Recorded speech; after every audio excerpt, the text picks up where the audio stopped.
Waalaikumsalam warahmatullahi wabarakatuh. Alhamdulillahilladzi an'amana bi fadlil iman wal islam wa nusallim ala khairil anam sayyidina Muhammad wa ala alihi wa sahbihi ajma'in. Amma ba'du.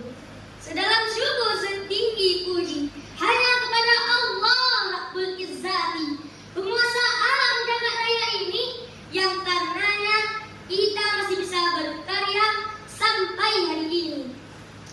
Salawat bertangkai salam, marilah kita sanjung sajikan ke pangkuan baginda kita yang mulia, Nabiullah Muhammad sallallahu alaihi wasallam. Seorang pembawa reformasi yang tak pernah memakai dasi, apalagi naik mercy, tetapi hatinya itu suci. Yang terhormat para dewan juri yang wajahnya berseri-seri, dan para hadirin yang berbahagia, serta teman-teman penerus generasi bangsa dan agama. Pada kesempatan ini, di acara Amanah X Talang keempat, izinkan saya menyampaikan pidato singkat dengan judul Literasi Sejak Dini untuk Islam Masa Kini. Teman-teman, apa itu literasi? Literasi adalah membaca. Teman-teman suka tidak membaca? Suka. Dengan membaca, kita akan mengetahui banyak hal. Tentunya dapat menanamkan wawasan kita dalam mengubah pola pikir manusia ke arah yang lebih baik. Dan dengan membaca, kita akan memberi pengetahuan yang luas. Tanpa membaca, kita akan ketinggalan zaman. Jauh sebelum lembaga UNESCO menegakkan program baca tulis, Allah telah menurunkan firman-Nya dalam Al-Quran surah Al-Alaq ayat 1-5 yang berbunyi, A'udzu billahi minasy syaithanir rajim. Bismillahirrahmanirrahim. Iqra bismi rabbikal ladzi khalaq. Khalaqal insana min 'alaq. Iqra wa rabbukal akram. Alladzi 'allama bil qalam. 'Allamal insana ma lam ya'lam. Shadaqallahul azim. Yang artinya, bacalah wahai Muhammad dengan menyebut nama Tuhanmu yang menciptakan. Dia telah menciptakan manusia dari sumpah darah. Bacalah, dan Tuhanmu lah yang maha mulia. Ia mengajarkan manusia dengan pena. Ia mengajarkan manusia apa yang tidak diketahuinya.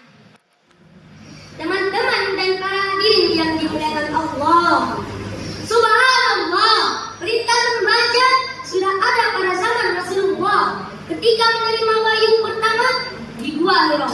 Sebelumnya, Nabi Idris dari kecil rajin belajar membaca dan menulis, sehingga memiliki pengetahuan yang luas. Nabi Idris adalah manusia pertama yang pandai memotong dan menjahit pakaiannya sendiri. Sementara pada zaman itu, orang-orang menggunakan kulit binatang untuk melindungi tubuhnya.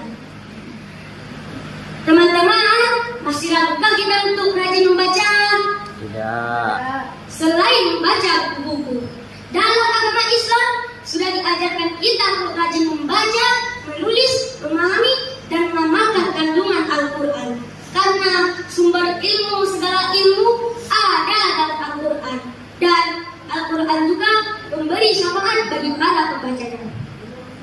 Rasulullah sallallahu alaihi wasallam bersabda, Iqra'ul Quran, fa innahu ya'ti yaumal qiyamah syafi'an li ashabi. Yang artinya, bacalah Al-Quran karena sesungguhnya ia akan menjadi syafaat bagi para pembacanya di hari kiamat. Hadis riwayat Muslim. Alangkah sedihnya kita melihat generasi sekarang ini. Banyak orang melalaikan diri dengan bermain game, main TikTok, nonton HP, bahkan ada sebagian orang tua jika memberikan HP kepada anaknya yang masih sangat dini tanpa pengawasan dan tanpa mempedulikan akibatnya ke depan. Maka dari itu, di era kebangkitan teknologi saat ini, di mana YouTube dan media sosial lainnya, tidak salahnya apa kita ikut menguasainya. Kita manfaatkan media teknologi saat ini untuk literasi. Teman-teman dan para hadirin yang dimuliakan Allah, sebagai generasi muda harapan bangsa dan agama, marilah kita budayakan literasi dengan cara rajin ke pustaka-pustaka untuk membaca, baik buku bacaan maupun Al-Quran. Kita mulai dari kecil, dari kita sendiri, agar dapat membawa kita hidup bahagia di dunia maupun di akhirat. Sehingga kita menjadi pelopor literasi sejak dini untuk Islam masa kini. Teman-teman, siapkan kita galakkan literasi dalam hidup kita? Siap. Alhamdulillah. Hanya ini yang dapat saya sampaikan. Mohon maaf atas segala kekurangan. Saya akhiri dengan pandemi. Bisa diasah pagi-pagi, dibawa ke kebun untuk membakar. Tingkatkan literasi sejak dini agar Islam lebih bermartabat. Wabillahi taufiq wal hidayah. Wassalamualaikum warahmatullahi wabarakatuh. Waalaikumsalam warahmatullahi wabarakatuh. Berikan tepuk tangan yang meriah kepada nomor undian 4 lulusan dari SD Nurul Islam Banda Aceh. Selanjutnya kita panggilkan nomor undian